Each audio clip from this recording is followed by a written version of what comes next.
প্রিয় দর্শক, আসসালামু আলাইকুম।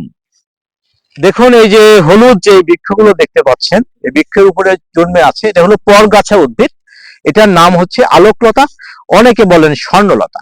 এই স্বর্ণলতার ঔষধি গুণ রয়েছে, বেশ কিছু ঔষধি গুণ রয়েছে, আজকে সেগুলো নিয়ে কথা বলবো। এই স্বর্ণলতা আমাদের জন্য ভীষণ উপকারী।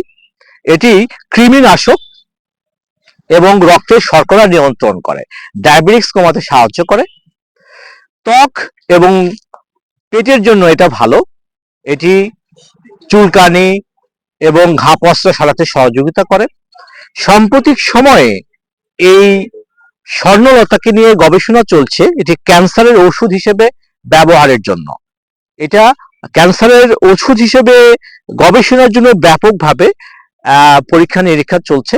এটি আমাদের প্রকৃতির অংশ, প্রাকৃতিক সম্পদ, ঔষধি গুণসম্পন্ন উদ্ভিদ। তাই আসুন এই আলোকলতাকে আমরা রক্ষা করি, এটা আমাদের প্রকৃতির সম্পদ। সবাইকে অসংখ্য ধন্যবাদ।